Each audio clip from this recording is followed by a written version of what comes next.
आँख मून के नहीं भी होगा ना, दोसर कुछ काम नाम छोड़ के एकरा याद कर लियो, पूछेगा ही पूछेगा। हर साल एगो या तो कई नंबर में पूछेगा, 2 नंबर में, नहीं तो वो सीधे डाल देगा 5 नंबर में, नहीं तो एगो में 2 गो कर देगा, उसमें में दे देगा यंग का प्रकाश के व्यतिकरण को मतलब परिभाषित करे और उसके लिए व्यंजक प्राप्त करे। ठीक है, ये सारी चीज़ होगा। तब देखना होगा इसमें क्या होता है, लाइट इंटरफेरेंस, यानी कि इंटरफेरेंस ऑफ लाइट भी पूछते हैं इसको।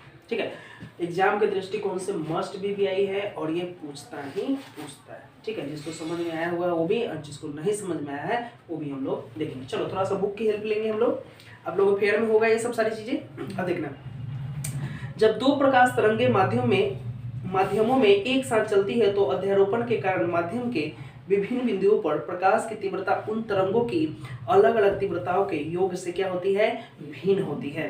कुछ बिंदुओं पर प्रकाश की तीव्रता बहुत अधिक पाई जाती है जबकि कुछ बिंदुओं पर लगभग अंधेरा रहता है। इस घटना को प्रकाश का व्यतिकरण कहते हैं। अब देखना, ये हमारे पास कोई सोर्स है, जैसे बल्ब वगैरह हुआ, कोई सोर्स है, तो यहाँ से प्रकाश निकल रहा है। अब यहाँ से इसको यंग साहब ने देखा था कि यहाँ से जो एगो सोर्स निकल रहा है, तो S1 देखना वो यहाँ पे S1 था, ठीक है, और यहाँ पे S2 है, तो यहाँ पे जो 2 छोटा छोटा छिद्र छोड़ दिया गया। क्लियर है? तो अब देखना एक चीज, लाइट जब चलती है तो एक सॉलिड दिख रहा होगा और एगो हिडन दिख रहा है, डॉटेड डॉटेड टाइप। तो यहाँ जो सॉलिड वाले को क्रेस्ट बोलते हैं हुआ, और जो डॉटेड रहता है उसको थ्रो बोलते हैं। क्लियर है? तब एक चीज देखना, जहाँ सॉलिड वाला देखना, यहाँ पे SI S1 को पड़ा और यही SI S2 पे पड़ा, तो S1 और S2 क्या हो गया, सोर्स का काम करेगा। ठीक है, यानी कि S1 के लिए S सोर्स का काम करेगा और यहाँ पे पाने के लिए S1 सोर्स का काम करेगा। सोर्स का मतलब समझते हो ना, कि उससे हम लोग जो चीज लेते हैं। ठीक है, तो S1 से इस क्षेत्र से निकलने के बाद अब देखना, यहाँ पे एक डार्क दिख रहा है आपको और एक हिडन दिख रहा है, एक डार्क दिख रहा है, एक हिडन दिख रहा है, एक डार्क दिख रहा है, एक हिडन दिख रहा है। क्लियर है? तो ये भी एक डार्क एक हिडन, डार्क एक हिडन, 2 गो छिद्र है, तो दोनों से आएगा। अब यहाँ पे एगो पर्दा रख दिए हुआ, ठीक है, यहाँ पे एगो पर्दा रख दिए। तो अब एक चीज देखना, जहाँ पे ये आपका देखना, जहाँ हिडन वाला लाइन टकराएगा दोनों, इसका हिडन, और जहाँ पे इसका सॉलिड टकराएगा। क्लियर है? तो अब देखना, हिडन का मतलब क्या है कि यह डिस्क्रीट लाइन होता है। डिस्क्रीट मतलब लाइट का मतलब क्या होता है कि थोड़ा थोड़ा दूर रुक के चलता है, जैसे भुक भुक करता है बॉल, तो उसका रोशनी कम होगा थोड़ा, और एकदम टॉर्च बारो, उधर से टॉर्च बारो आएगा, इधर से टॉर्च बारो। ब्याह शादी में देखबे करता है ना, 2 गो नहीं देखा है, स्टेज पर लगल रहता है, ऐसे ऐसे करते रहता है, भर घुमाते रहता है ऐसे ऐसे, जब दोनों एकदम टकराएगा ना तो एकदम लाइट करता है। तो हम लोग छतों पर रहेंगे तो देखेंगे, हाँ उन्हें कहते ब्याह देखते हैं ना, क्योंकि ब्याह पहले पता है सर्कस आता था, ऐसा सर्कस आता था ना, तो सर्कस का लाइट जो थाना के बगल में आता था, थाना के सामने नहीं है, वहाँ पे आता था सर्कस। उसके बाद नेपाल में भी आता था, सीतामढ़ी हर जगह आता था। तो सर्कस का लाइट उसी तरीके से था। सर्कस वाला रात में क्या करता था, लाइट जलाता था ऐसे, तो दोनों तरफ ऐसे ऐसे पूरा घूमता था, तो समझ में आया? तो 2 गो लाइट जलाया, दोनों मिल गए एक जगह, तो लाइट ज्यादा होगा ना वहाँ पे, तो क्या होगा, ब्राइट होगा। इसका मतलब सॉलिड जहाँ पे मिलेगा क्या होगा, ब्राइट होगा, और बाकी जो डॉटेड निकलेगा वो क्या होगा, डार्क होगा, मतलब अंधेरा में होगा। समझ रहा है? उसी चीज को यहाँ पे दिखाया गया है, तो उसको एक बैंड के रूप में, एक पट्टी के रूप में दिखाई गई है, जहाँ पे ये क्या था, ब्राइट वाले को प्रकाश में बोलते हैं, और जो डार्क वाला था उसको हम लोग अंधकार में बोल सकते। क्लियर है? चलो थोड़ा सा और देखते हैं हम लोग। तो यंग साहब ने ऐसा ही इसको देखा था। जिन बिंदुओं पर प्रकाश की तीव्रता अधिकतम होती है उन बिंदुओं पर व्यतिकरण को समपोषी व्यतिकरण कहते हैं। इसको क्या बोलते हैं? ये जो ब्राइट दिख रहा है ना, इसको देखना यहाँ पे, ये दिख रहा है ये, ठीक है, इसको हम लोग क्या बोलेंगे, समपोषी। क्या बोलेंगे? समपोषी। ठीक है, अब संतोषी नहीं कर लेना, संतोषी मतलब पहले सीरियल चलता था ऊपर, समपोषी। क्लियर है? जहाँ पे अधिकतम होगा क्या बोलेंगे उसको, संतोषी बोलेंगे। आगे देखना, इंग्लिश में बोलते हैं वह कंस्ट्रक्टिव इंटरफेरेंस। ध्यान रखिएगा, जिन बिंदुओं पर प्रकाश की तीव्रता लगभग 0 अर्थात अंधेरा रहता है उनको हम लोग विनाशी बोलते हैं। तो विनाशी कब होगा देखना होगा, यहाँ पे ये डॉटेड लाइन आएगा, यहाँ से ये वाला और ये वाला डॉटेड लाइन जाएगा, तो यहाँ पे जो बनेगा इसको हम लोग क्या बोलेंगे, विनाशी। कोनो घर में रहले ना विनाशी, पता है ना, कोनो के घर वाले मिल जाते एकदम खटबांधा, उसी को बोलते हैं विनाश, है ना, इस टाइप से। क्लियर हो? ऐसा नहीं घर वाले खटबांधा, तो घर वाला भी होता है। ऐसा घर वाला मिल जाएगा कि दारू पी के आएगा, इसमें नीतीश कुमार बंद करवा दिया है, दारू पी के आएगा ना घर वाले के मारेगा। बहुत ही ना मारता था ये सब दारू पीने के बाद। अभी देखना कभी कभी मेरे रास्ता में जाते हैं, एक वो साइड में चौकीदार है, ठीक है, पी के जाएगा, हाँ करेगा, और कोनो पूछो कर रहा है वो अपने गाड़ी देगा, कभी कोई तो कुतबे के गाड़ी आने लगता है, मतलब लगता है भयंकर होता है, दारू चढ़ता है तो सब। तो देखना यह विनाशी होता है, ठीक है, वो यही होता है सब कुछ। आगे देखना, चलिए अब व्यतिकरण के लिए आवश्यक शर्त देखते हैं, वो आपको लिखे हैं लेकिन देखेंगे। देखना दोनों तरंगों की लंबाई एक होनी चाहिए, अर्थात प्रकाश एक वर्णीय होना चाहिए। अब देखना हुआ, अगर ये डार्क आ रहा है तो इसका भी डार्क आना चाहिए, इसका मतलब यहाँ से सोर्स ये निकल रहा है तो यह भी सेम होना चाहिए और ये भी सेम होना चाहिए, मतलब दोनों जो लाइट होना चाहिए क्या होना चाहिए, एक वर्णीय होना चाहिए। एक वर्णीय का मतलब क्या है कि दोनों का फोकस क्या होगा, एक ही जैसा होना चाहिए, ऐसा नहीं कि कम हो ही ज्यादा है, एगो डिबिया हो एगो पावर हाउस, ऐसा नहीं, दोनों पावर हाउस होना चाहिए, तो दोनों डिबिया होना चाहिए, ठीक है, इस तरीके से। आगे देखना दोनों का कंपन विस्तार समान होना चाहिए। अब देखना कंपन विस्तार, जैसे वेव देखते हुआ ऐसे ऐसे जाता है, इसका एक और होगा तो ऐसा ना ऐसे ऐसे जाएगा, ठीक है, ऐसे नहीं, ये ऐसे ऐसे जा रहा है तो एक इहो ऐसे ऐसे जाना चाहिए। क्लियर है? समानांतर, तब भी जाके वो होगा। ये हमने साहब बड़ा दिमागी लगते सब चीज को दिए। चलो देखो तीसरा, दोनों प्रकाश स्रोत कला संबंध होना चाहिए। कला संबंध मतलब एक ही स्रोत से निकलेगा, ठीक है, कला दोनों का क्या होगा, समान होना चाहिए, कलांतर बोलते हैं उसको, या दूरी ऐसे बोल सकते हैं।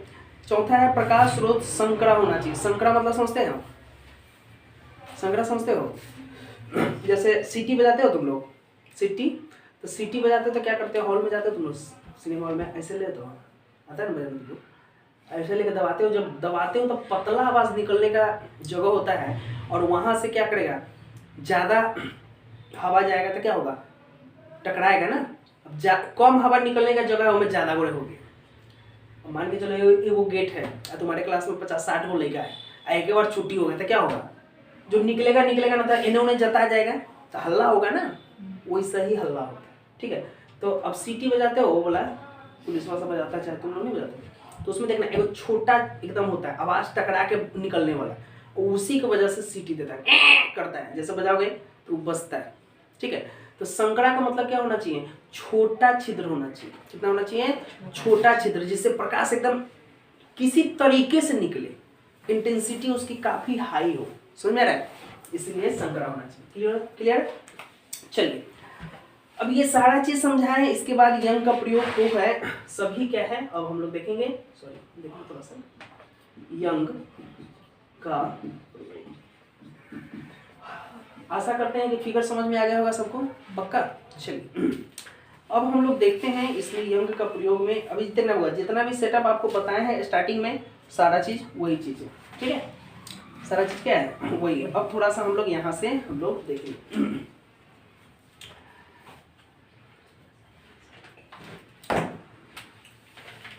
अब देखना व्यतिकरण का सैद्धांतिक विश्लेषण यानी कि थियोरेटिकल एनालिसिस ऑफ इंटरफेरेंस। अब हम लोग देखेंगे थियोरेटिकल एनालिसिस कैसे किया जाता है। प्रैक्टिकल तो हम लोग यहाँ पे देख लेंगे टॉर्च वॉर्च जला के, और थियोरेटिकल यानी कि जो पढ़ने वाली है उसको हम लोग कैसे करते हैं। चलो उसको थोड़ा सा हम लोग देखते हैं यहाँ पे।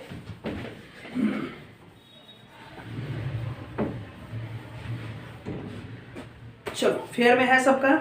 अब यहाँ देखना होगा, यहाँ मान लेते हैं माना कि समान आवृत्ति के दो कला संबंध तरंगों का आयाम, तो एक का आयाम मान लेते हैं A1 और दूसरे का A2। समझ में आया? आयाम किसे बोलते हैं? एम्पलीट्यूड होता है। तो किसी क्षण t पर इनके द्वारा माध्यम के किसी कण में उत्पन्न विस्थापनों को निम्नलिखित रूप से व्यक्त किया जा सकता है। अब देखना बोला y1 बराबर, ये क्लास में चर्चा की है हम लोग, A1 sin ओमेगा t, ठीक है हुआ, ये होता है। और इसको समीकरण हम लोग एक मानेंगे, दूसरा निकालेंगे y2 बराबर, तो A2 sin omega T plus होता है आपका डेल। क्लियर है? इसको समीकरण हम लोग 2 मान लेंगे। अब देखना डेल इन तरंगों के बीच का क्या है? कलांतर। ये क्या है? कलांतर। अब दोनों सेम हो जाएगा तो ये डिफरेंस है ना, ये डिफरेंस है डेल यहाँ पे, इसको हम लोग लिखेंगे। तो अध्यारोपण के सिद्धांत से अब देखते हैं क्या लिखेंगे हुआ, अध्यारोपण के सिद्धांत से। अध्यारोपण के सिद्धांत से अब थोड़ा सा देखते हैं। यहाँ पे y बराबर अगर हम लोग बात करें तो y1 प्लस y2 होगा। ठीक है, अब इस दोनों का मान रखोगे, इस दोनों का मान रखोगे तो हम लोग डायरेक्ट लिख रहे हैं, कैलकुलेशन आपको आता है। तो यहाँ पे आपका हो जाएगा y बराबर, बोलो हुआ a1 plus a2 cos del into sine omega T plus A2 sin del del, यही है into cos omega t यहाँ पे into cos omega t। cos omega. तो इतना कहाँ से आया ये आपको पता है, ये सब चीज थोड़ा सा, क्योंकि इसके बारे में डिटेल हम लोग कर चुके हैं।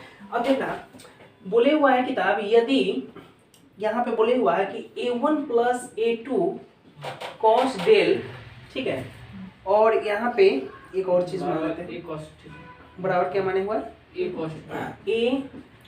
cos थीटा और a1 sorry a2 sin del बराबर क्या माने हुआ a sin थीटा। अब मान के चलो यहाँ पे देखना, समीकरण 1 2 है, समीकरण इसको 3 मान लो। ठीक है, और समीकरण 3 मान लेते हैं। मान लिया है कि किताब में इतना बराबर इतना होता है, इतना बराबर इतना हम लोग मान सकते हैं।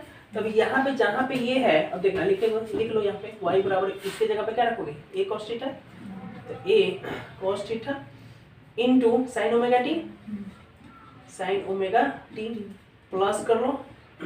अब इसके जगह पे क्या लिखना है, a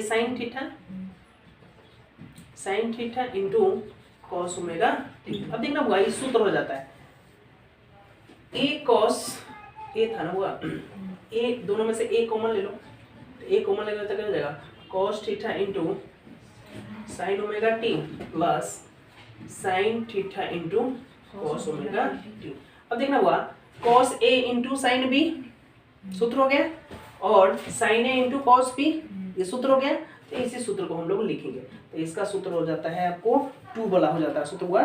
ठीक है, तो यहाँ पे आपका सॉरी या c प्लस डी का सूत्र हो जाता है यहाँ पे, तो लिखेंगे a तो हमारा था ही, तो इसका सूत्र हो जाएगा आपका sign omega T plus theta, इसका सूत्र हो जाएगा। तो y बराबर इतना निकल गया, तो इसको हम लोग समीकरण कितना मान ले, 4 मान ले, समीकरण इसको हम लोग कितना मान ले, 4 मान ले।